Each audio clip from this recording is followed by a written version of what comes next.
संतोषी मात की जय। नमस्कार दोस्तों, आज के इस वीडियो में हम संतोषी माता की कहानी का श्रवण करेंगे। यह थी, उसके 7 बेटे थे, 6 कमाने वाले थे जबकि एक निकम्मा था। बुढ़िया 6 बेटों की रसोई बनाती, भोजन कराती और उनसे जो कुछ जूठन बचती वह 7वें को दे देती। एक दिन वह पत्नी से बोला, देखो मेरी माँ मुझे कितना प्रेम करती है। वह बोली, क्यों नहीं, सबका झूठा जो तुमको खिलाती है। वह बोला, ऐसा नहीं हो सकता, मैं जब तक आंखों से देख न लूँ मान नहीं सकता। बहू हंसकर बोली, देख लोगे तब तो मानोगे। कुछ दिन बाद एक त्योहार आया। घर में 7 प्रकार के भोजन और चूरमे के लड्डू बने। वहाँ जांचने को सिर दुखने का बहाना कर पतला वस्त्र सिर पर ओढ़े रसोई में सो गया। वह कपड़े में से सब कुछ देखता रहा।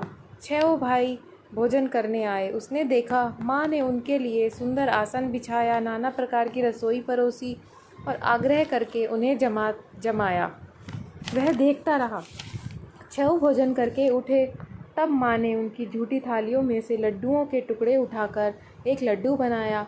जूठन साफ करके बुढ़िया माँ ने उसे पुकारा, बेटा 6 भाई भोजन कर गए, अब तू ही बाकी है, उठ, तू कब खाएगा। वह कहने लगा, माँ मुझे भोजन नहीं करना, मैं तो परदेश जा रहा हूँ। माँ ने कहा, कल जाता हो तो आज चला जा। वह बोला, आज ही जा रहा हूँ। यह कहकर वह घर से निकल गया। 7वें बेटे का परदेश जाना। चलते समय पत्नी की याद आ गई। वह गौशाला में कंडे थाप रही थी। वहाँ जाकर बोला, हम जाएं परदेश, आएंगे कुछ काल, तुम रहियो संतोष से, धर्म आपनो पाल। वह बोली, जाओ पिया आनंद से, हमरो सोच हटाए, राम भरोसे हम रहें, ईश्वर तुम्हें सहाय। 2 निशानी आपन देखूं धरू मैं धीर, सुधी मुती हमारी बिसारियो, रखियो मन गंभीर। वह बोला, मेरे पास तो कुछ नहीं है, यह अंगूठी है, सो तू ले ले और अपनी कुछ निशानी भी मुझे दे दे। वह बोली, मेरे पास क्या है, यह गोबर भरा हाथ है। यह कहकर उसने पीठ पर गोबर के हाथ की थाप मार दी। वह चल दिया। चलते चलते दूर देश पहुंच गया। वहाँ एक साहूकार की दुकान थी। वहाँ जाकर कहने लगा, भाई मुझे नौकरी पर रख लो। साहूकार को ज़रूरत थी, बोला, रह जा।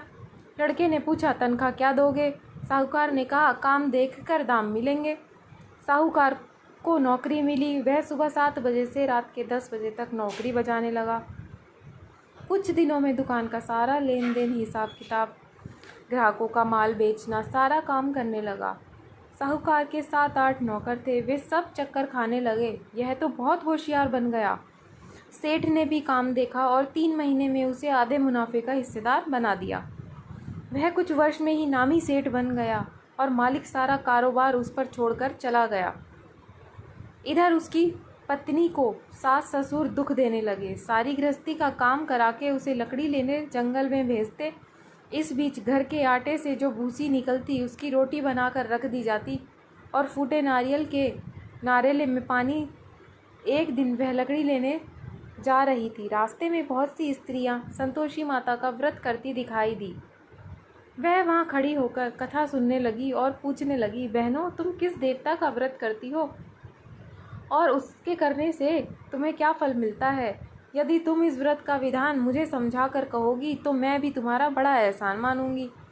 तब उनमें से एक स्त्री बोली, सुनो, यह संतोषी माता का व्रत है। इसके करने से निर्धनता, दरिद्रता का नाश होता है। जो कुछ मन में कामना हो सब संतोषी माता की कृपा से पूरी होती है।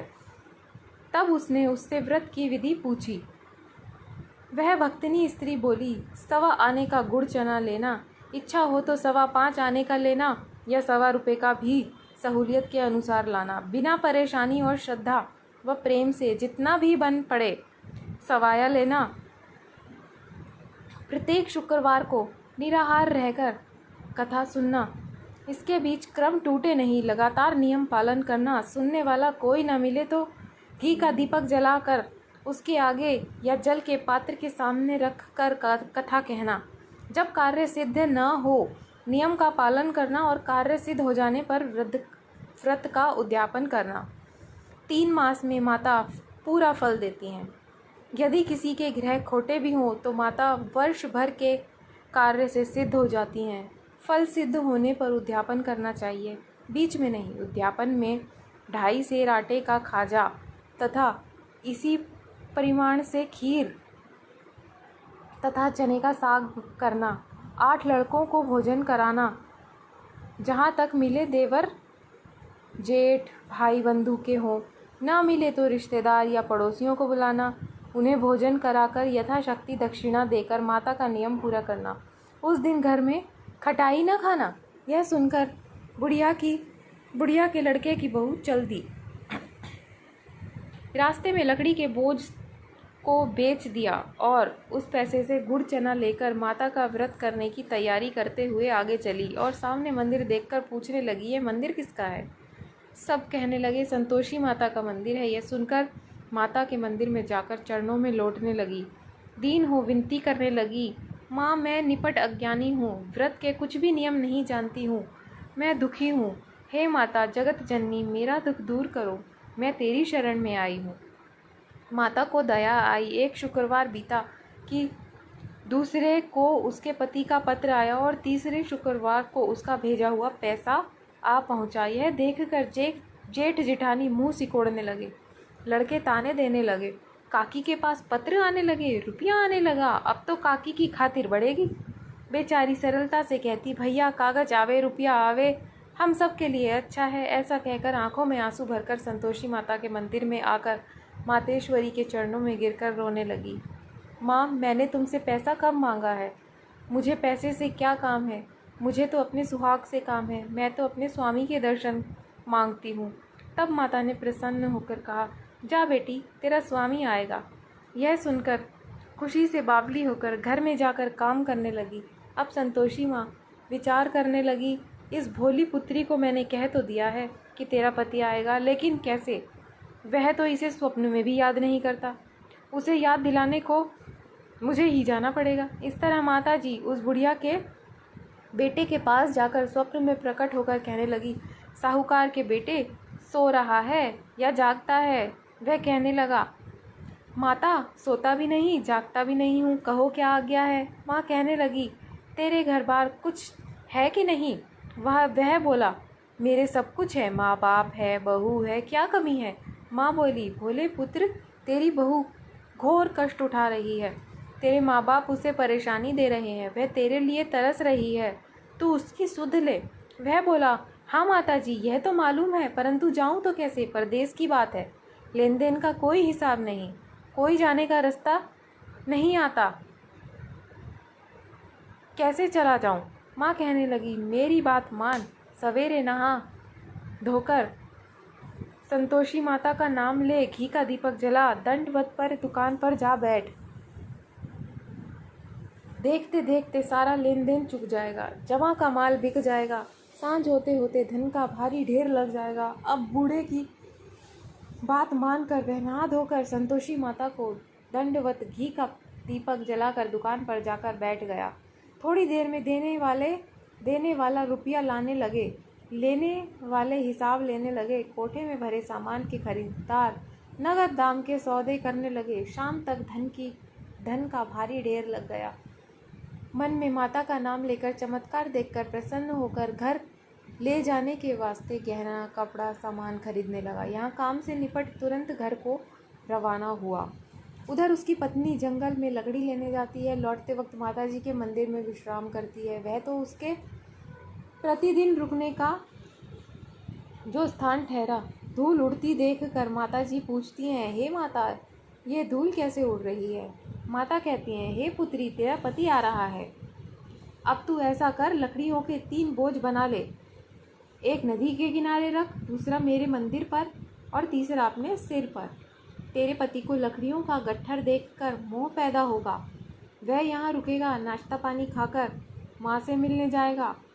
तब तू लकड़ियों का बोझ उठाकर जाना और चौक में गट्ठर डालकर जोर से आवाज़ लगाना, लो सासू जी लकड़ियों का गट्ठर लो, भूसी की रोटी दो, नारियल के खोपड़े में पानी दो, आज मेहमान कौन आया है।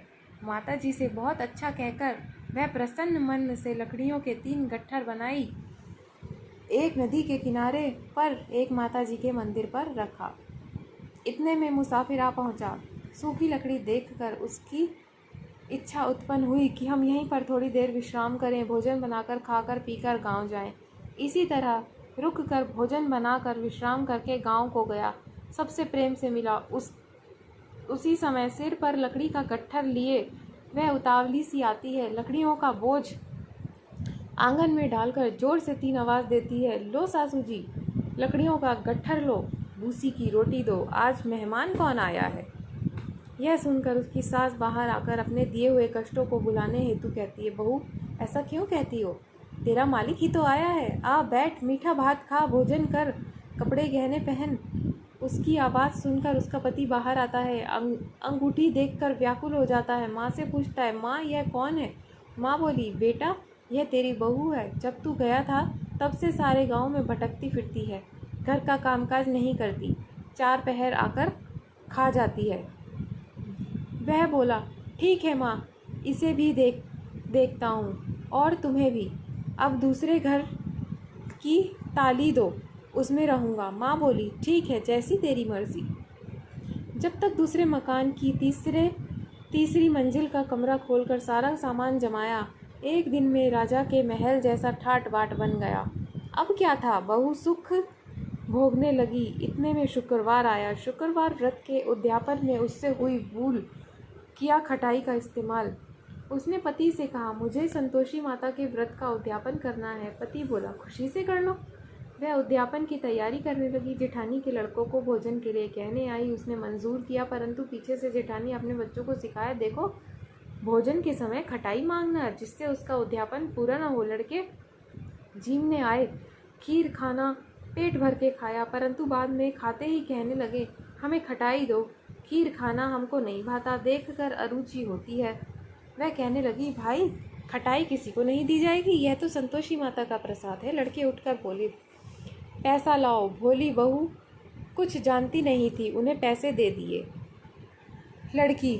लड़के उस समय हट करके इमली खटाई ले खाने लगे। यह देखकर बहू पर माता जी ने कोप किया। राजा के दूत उसके पति को पकड़कर ले गए। जेठ जेठानी मन माने वचन कहने लगे, लूट लूट कर धन इकट्ठा कर लाया है, अब सब मालूम पड़ जाएगा जब जेल की मार खाएगा। बहू से यह बात सहन नहीं हुई। रोती हुई माता जी के मंदिर गई। माता से कहने लगी, हे माता, तुमने क्या किया। हंसाकर अब भक्तों को रुलाने लगी। माता बोली, बेटी तूने उद्यापन करके मेरा व्रत भंग किया है। वह कहने लगी, माता मैंने कुछ अपराध किया है, मैंने तो भूल से लड़कों को पैसे दिए थे, मुझे क्षमा करो, मैं फिर तुम्हारा उद्यापन करूँगी। माँ बोली, अब भूल मत करना। वह कहती है, अब भूल नहीं होगी, अब बतलाओ वे कैसे आएंगे। माँ बोली, जा पुत्री, तेरा पति तुझे रास्ते में आता मिलेगा। वह निकली, राह में पति आता मिला। वह पूछी, कहाँ गए थे। वह कहने लगा, इतना जो धन कमाया है उसका टैक्स राजा ने मांगा था, वह भरने गया था। वह प्रसन्न होकर बोली, भला हुआ, अब घर को चलो। कुछ दिन बाद फिर शुक्रवार आया। वह बोली, मुझे फिर माता का उद्यापन करना है। पति ने कहा, करो। बहू फिर जेठ के लड़कों को भोजन की कहने गई। जेठानी ने 1-2 बातें सुनाई और सब लड़कों को सिखाने लगी, तुम सब लोग पहले ही खटाई मांगना। लड़के भोजन से पहले कहने लगे, हमें खीर नहीं खानी, हमारा जी बिगड़ता है, कुछ खटाई खाने को दो। वह बोली, खटाई किसी को नहीं मिलेगी, आना है तो आओ। एक ब्राह्मण के लड़के लाकर भोजन कराने लगी। यथाशक्ति दक्षिणा की जगह एक फल उन्हें दिया। संतोषी माता प्रसन्न हुई।